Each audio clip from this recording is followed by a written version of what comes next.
Hello everyone, एक बार फिर से बहुत बहुत स्वागत है आप सभी का आपके अपने YouTube channel the hope Uttarakhand में। तो देखिए, वैसे तो आप लोगों की उत्तराखंड की क्लास आनी थी, बट बहुत टाइम से आप लोगों का जीएस की क्लास नहीं आई है, इसलिए आज एक जीएस की क्लास आपकी आनी थी जिसमें कि आपका गुप्त साम्राज्य आज हम पढ़ने जा रहे हैं। ठीक है, तो ये गुप्त साम्राज्य आपका रह गया था, लास्ट टाइम से हो नहीं रहा था, तो इसलिए आज इसको हम यहाँ पर कंप्लीट कर लेते हैं।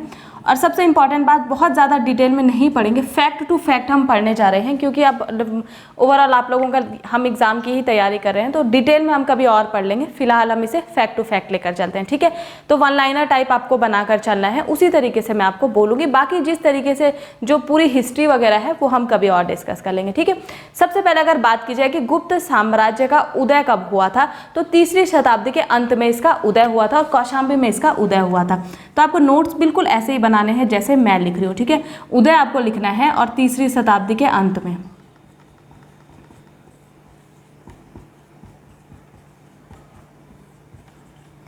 के अंत में अगर आपसे पूछेगा कहाँ पर उदय हुआ था, तो आपको ध्यान रखना है कि इसका उदय हुआ था कौशाम्बी में। कौशाम्बी में इसका उदय हुआ था। ठीक है, इसके अलावा आपसे क्या पूछा जाएगा कि इसका संस्थापक कौन था, तो आपको याद रखना है कि गुप्त साम्राज्य का संस्थापक का क्या नाम था, श्रीगुप्त था, और 240 ईस्वी में इसने इसकी स्थापना की थी। ठीक है, तो दूसरा आपको इसी तरीके से लिखना है, संस्थापक डैश करके लिखना है श्रीगुप्त और 240 ईस्वी में। ठीक है, तो लगभग 240 से 280 ईस्वी तक इसका क्या चला था, शासन इसका खुद का चला था। ठीक है, इसके बाद जो यहाँ पर शासक आता है, यानी इसका उत्तराधिकारी आता है, उसका नाम था घटोत्कच। ठीक है, तो इस श्रीगुप्त का उत्तराधिकारी मैं यहाँ पर लिख रही हूँ, तो आपको ये अपने तरीके से लिख लेना है। ठीक है, तो इसका उत्तराधिकारी कौन था, घटोत्कच। घटोत्कच की मृत्यु होने के बाद घटोत्कच का जो पुत्र था उसका नाम क्या था, चंद्रगुप्त प्रथम। चंद्रगुप्त गद्दी पर बैठा था। ठीक है, तो चंद्रगुप्त इनका क्या था, सबसे महान शासक था। तो इसके बाद गद्दी पे कौन बैठा था, चंद्रगुप्त प्रथम। ठीक है, तो अगर आपसे पूछा जाएगा कि सबसे प्रतापी शासक गुप्त साम्राज्य का कौन था, तो वो कौन था, चंद्रगुप्त ही था, प्रतापी शासक, या फिर इससे आप क्या कह सकते हैं, सबसे महान शासक कह सकते हैं। ठीक है, तो उसका नाम क्या था, चंद्रगुप्त था। जो ये चंद्रगुप्त था, इसने एक उपाधि ली थी, वो उपाधि इसने कौन सी ली थी, महाराजाधिराज की उपाधि। ठीक है, तो अगर आपसे पूछेगा चंद्रगुप्त ने कौन सी उपाधि ली थी, तो इसने ली थी महाराजाधिराज की उपाधि।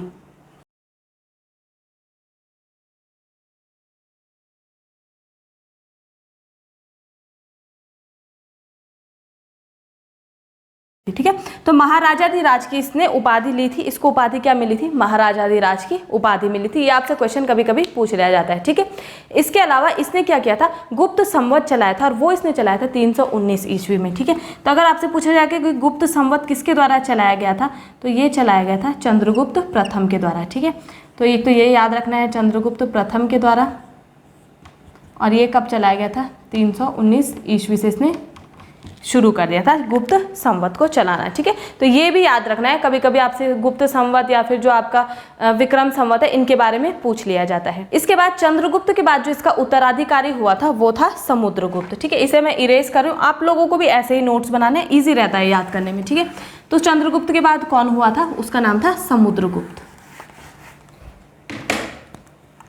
ठीक है, तो चंद्रगुप्त के बाद गद्दी पे बैठा था समुद्रगुप्त, जो कि चंद्रगुप्त का क्या था, उत्तराधिकारी था। ठीक है, तो ये जो समुद्रगुप्त था, इसको क्या कहा जाता था, भारत का नेपोलियन कहा जाता था। तो आपसे सीधे सीधे क्वेश्चन पूछेगा कि भारत का नेपोलियन किसे कहा जाता है, तो आपको ध्यान रखना है, समुद्रगुप्त को कहा जाता है भारत का नेपोलियन। ठीक है, इसके अलावा इसके बारे में और क्या पॉइंट्स आपको नोट करने हैं, ये जो समुद्रगुप्त था इसको कविराज भी कहा जाता था। ठीक है, तो इसको अगर पूछेगा कविराज किसे कहा जाता था, तो किसको कहा जाता था, समुद्रगुप्त को। इसके अलावा इसको एक उपाधि मिली थी, और वो थी परम भागवत की उपाधि। ठीक है, तो उपाधि अगर आपसे पूछेगा परम भागवत की उपाधि निम्नलिखित गुप्त राजाओं में से किसे मिली थी, तो वो कौन था, आपका समुद्रगुप्त था,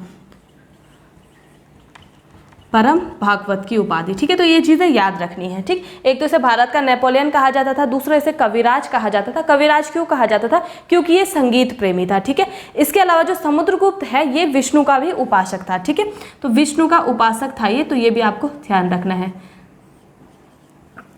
विष्णु उपासक। इसके अलावा इसे कहा जाता है कि ये संगीत प्रेमी था। और ये कैसे पता चलता है कि ये संगीत प्रेमी था?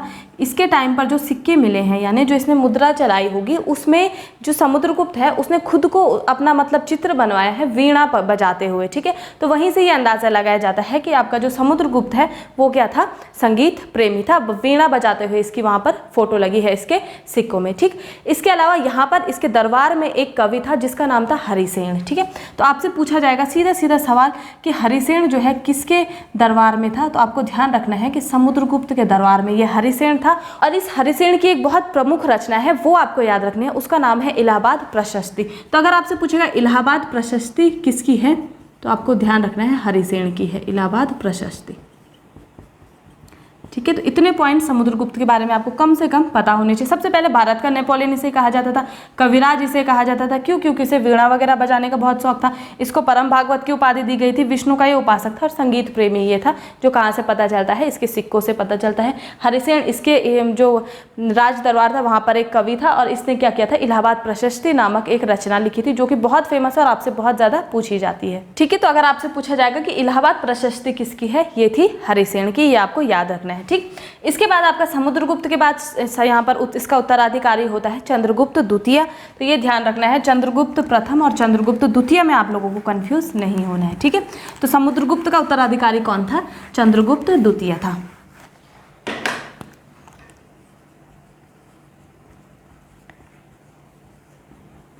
तो चंद्रगुप्त द्वितीय जब गद्दी पर बैठा था तो उसके टाइम पर यहाँ पर एक चीनी यात्री आया था जिसका नाम था फाहियान। तो ये क्वेश्चन आपसे बहुत बार पूछते हैं कि चीनी यात्री फाहियान किसके समय में आया था, या जब मैंने आपको लास्ट टाइम भी पढ़ाया था सिंधु सभ्यता वगैरह या फिर मौर्य काल वगैरह, वहाँ पर भी मैंने आपको बताया था कौन कौन से यात्री आए थे, ठीक है। तो वो सारी चीज़ें आपको ध्यान रखनी है। तो चीनी यात्री फाहियान किसके समय में भारत आया था? तो वो आया था चंद्रगुप्त द्वितीय के समय में, चीनी यात्री फाहियान, ठीक है। तो ये चीज़ ध्यान रखनी है। ये भारत कब आया था? चंद्रगुप्त द्वितीय के समय में ये भारत आया था।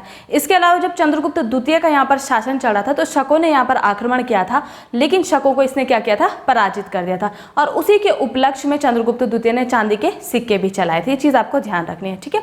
इसके अलावा चंद्रगुप्त द्वितीय के दरबार में एक कवि बैठता था, उसका नाम था शाब।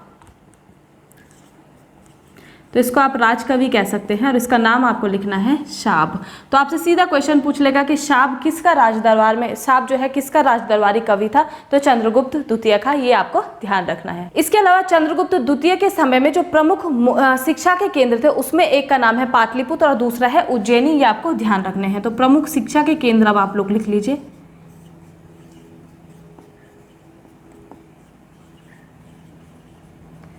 उज्जैनी और पाटलिपुत्र। ये क्या थे? शिक्षा के केंद्र थे। किसके समय में? चंद्रगुप्त द्वितीय के समय में। इसके अलावा चंद्रगुप्त द्वितीय के समय में इसके दरबार में 9 कवि थे जिन्हें क्या कहा जाता था? नवरत्न कहा जाता था। और इनमें कहा जाता है कि कालिदास जो थे वो अग्रण्य थे, ठीक है। तो कालिदास क्या थे? अग्रण्य थे। तो आपसे अगर पूछा जाएगा कि कालिदास निम्नलिखित में से किसके राज दरबार में नवरत्नों में से एक थे, तो आपको ध्यान रखना है चंद्रगुप्त द्वितीय के थे, ठीक है। बाकी अन्य कवियों के आप नाम लिख लीजिए, वो भी हो सकता है आपसे पूछ लिए जाए। तो एक तो कालिदास है, दूसरे का नाम है, दूसरा है धन्वंतरी, छपणक, अमर सिंह, शंकु, बेताल भट्ट। इसके अलावा एक है घटरपर और एक है वरुरुचि, वरुरुचि, इसको मैं यहाँ लिख रही हूँ, ठीक है। तो इनके नाम आप लोग एक बार देख लेना, कभी कभी पूछ लिए जाते हैं, ठीक है। कालिदास था, धन्वंतरी था, छपणक था, वरुरुचि था, अमर सिंह था, शंकु था, बेताल भट्ट था और घटरपर था, ठीक है। तो ये सारे नाम आपको ध्यान रखने हैं। नवरत्न थे, किसके दरबार में थे? चंद्रगुप्त द्वितीय के दरबार में। तो इनके आप लोगों को एक बार नाम देख लेने हैं। इसके बाद चंद्रगुप्त द्वितीय के बाद जो गद्दी पर बैठता है उसका क्या नाम था? उसका नाम था गोविंद गुप्त, या उसको कुमार गुप्त भी कहा जाता है, ठीक है। तो आप लोगों को ध्यान रखना है कुमार गुप्त, या फिर इसी को क्या कहा जाता है? गोविंद गुप्त। तो ये किसके बाद गद्दी पर बैठा था? चंद्रगुप्त द्वितीय के बाद में। इसके बारे में ये कहा जाता है कि नालंदा विश्वविद्यालय की जो स्थापना थी वो इसी कुमारगुप्त के द्वारा करवाई गई थी। तो ये चीज ध्यान रखनी है, ठीक है। नालंदा विश्वविद्यालय की स्थापना,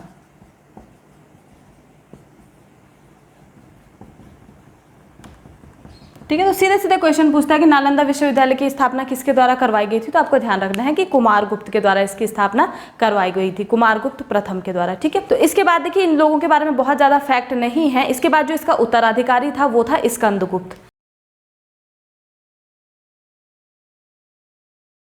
ठीक है। इसके बाद गद्दी पर कौन बैठता है? कुमारगुप्त के बाद स्कंदगुप्त गद्दी पर बैठता है। और स्कंदगुप्त के बारे में ये कहा जाता है कि गिरनार पर्वत पर जो सुदर्शन झील थी उसका पुनरुद्धार इसके द्वारा करवाया गया था, ठीक है। तो गिरनार पर्वत पर सुदर्शन झील का पुनरुद्धार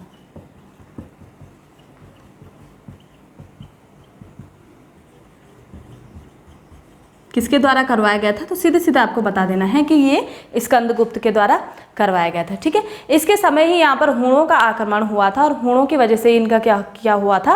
अंत हो गया था। और इसके अलावा इनके बारे में क्या फैक्ट मिलता है कि स्कंदगुप्त का जब शासन चल रहा था तो उसके बाद यहाँ पर हूणों ने आक्रमण किया था और हूणों के आक्रमण से ही इनका अंत हो गया था। और अंतिम शासक अगर आपसे पूछा जाता है गुप्त साम्राज्य का, उसका नाम था विष्णुगुप्त, ठीक है। तो अंतिम शासक कौन था? विष्णुगुप्त।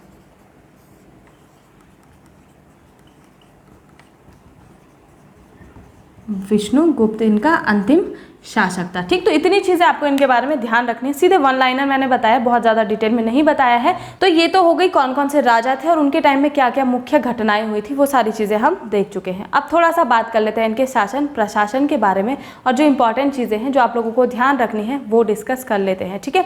सबसे पहले बात कर लेते हैं भू राजस्व की। तो भू राजस्व का जो इनका लिया जाता था वो कुल उत्पादन का 1/4 या फिर 1/6 भाग लिया जाता था, ठीक है। तो भू राजस्व का आपको ध्यान रखना है, भू राजस्व जो लिया जाता था वो उत्पादन का 1/4 या 1/6 भाग लिया जाता था, ठीक है। ये चीज़ ध्यान रखनी है। इसके अलावा जो भूमि थी वो यहाँ पर लगभग 5 भागों में डिवाइड की गई थी, जिसमें सबसे पहले था क्षेत्र। तो क्षेत्र किसको कहा जाता था? कृषि योग्य भूमि को, ठीक है। तो भूमि के भाग लिखने हैं आपको 5। कितने थे? 5 थे, जिसमें सबसे पहला था क्षेत्र। तो क्षेत्र किसको कहा जाता था? जो आपकी क्या कृषि योग्य भूमि होती थी, ठीक है।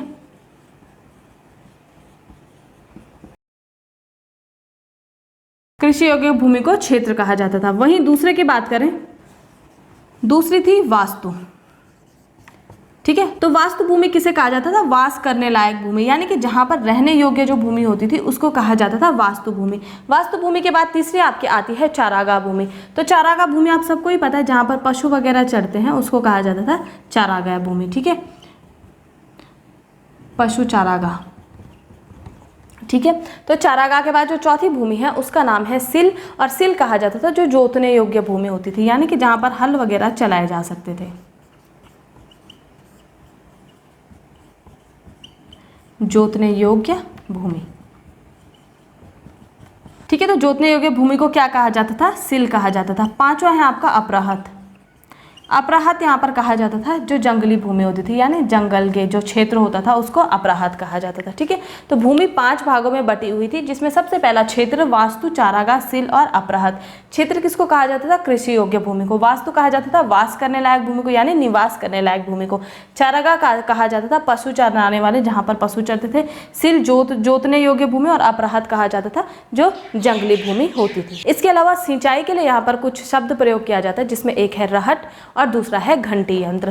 तो अगर आपसे पूछा जाएगा कि रहट और घंटी यंत्र किसके टाइम पर यूज होता था और किस लिए ये यूज होता था, तो आपको ध्यान रखना है कि सिंचाई के लिए ये यूज किया जाता था, ठीक है। और किसके टाइम पर होता था? गुप्त साम्राज्य में। रहट और घंटी यंत्र किसके समय में यूज होता था? गुप्त साम्राज्य के टाइम पर ये यूज होता था, और ये किस लिए था? सिंचाई के लिए था। इसके अलावा जो व्यापार का केंद्र यहाँ पर था, यानी कि व्यापारिक केंद्र जिसे आप कहेंगे, वो इनके टाइम पर कौन सा था? उज्जैन था। व्यापारिक केंद्र क्या था? उज्जैन। तो ये चीज़ें ध्यान रखनी है, कभी कभी छोटे मोटे क्वेश्चन आपसे पूछ लिए जाते हैं कि व्यापारिक केंद्र गुप्त साम्राज्य का कौन सा था, तो वो था उज्जैन। ठीक है, इसके अलावा सर्वाधिक स्वर्ण मुद्रा इनके टाइम पर बनी है और इस स्वर्ण मुद्रा को दीनार कहा जाता था। ठीक है, तो सर्वाधिक स्वर्ण मुद्रा और स्वर्ण मुद्रा को क्या कहा जाता था, दीनार कहा जाता था। ठीक है, ये चीज़ें ध्यान में रखनी है। ठीक है, तो दीनार किसको कहा जाता था, स्वर्ण मुद्रा को इनके टाइम पे दीनार कहा जाता था। इसके अलावा ये माना जाता है कि जो गुप्त साम्राज्य के आपके जो भी शासक हुए थे ये वैष्णव अनुयायी थे। ठीक है, तो अगर आपसे पूछा जाए कि किस धर्म को मानते थे, तो वैष्णव ये अनुयायी थे। ठीक है, ये वैष्णव अनुयायी थे। अगर आपसे भाषा पूछी जाए कि इनके समय में जो भाषा प्रयोग की गई है वो कौन सी सबसे ज़्यादा प्रयोग की गई है, तो वो भाषा है संस्कृत। इसको मैं इरेज कर देती हूँ। संस्कृत का इनके समय में सबसे ज़्यादा क्या है, जो भी इनके लेख वगैरह मिले हैं उसमें संस्कृत का सबसे ज़्यादा प्रयोग किया गया है। ठीक है, तो संस्कृत इनकी क्या हो गई, राज्य भाषा हो गई। संस्कृत इनकी भाषा हो गई। ठीक है, तो ये चीज़ें ध्यान में रखनी है। इसके अलावा इसके टाइम पर जो है सांस्कृतिक उपलब्धियों के कारण जो आपका ये गुप्त साम्राज्य था इसको क्या कहा जाता है, भारतीय इतिहास का स्वर्णकाल कहा जाता है। तो अगर आपसे पूछेगा कि भारतीय इतिहास का स्वर्णकाल किसे कहा जाता है, तो गुप्त साम्राज्य को कहा जाता है। इस तरीके के क्वेश्चन पूछे जाते हैं, ये चीज़ें ध्यान में रखनी है। भारतीय इतिहास का स्वर्णकाल तो वो कहा जाता है गुप्त साम्राज्य को। इसी के साथ आज की आपकी ये क्लास समाप्त होती है। फैक्ट टू फैक्ट हम लोग पढ़ रहे हैं, बहुत ज़्यादा डिटेल में नहीं पढ़ रहे हैं। मैं उम्मीद करती हूँ आप लोगों के ये काफ़ी ज़्यादा काम आएगा आने वाले एग्जाम्स के लिए। इसी तरीके से आगे भी हम पढ़ेंगे और इसके बाद अब हम शुरू करने जाएंगे मध्यकालीन भारत की जो भी हिस्ट्री थी वो सारी चीज़ें अब हम शुरू करेंगे और उसे भी हम इसी तरीके से लेकर आएंगे। बीच बीच में आप लोगों की ऐसे ही एक क्लास आ जाएगी जिसमें कंप्लीट हम एक जो भी साम्राज्य होगा उसको कंप्लीट कर देंगे। ठीक है, इसके साथ ही आज की वीडियो मैं समाप्त करती हूँ। वीडियो आप लोगों को पसंद आती है तो प्लीज़ इसे लाइक शेयर ज़रूर करें। मिलते हैं नेक्स्ट वीडियो में, धन्यवाद।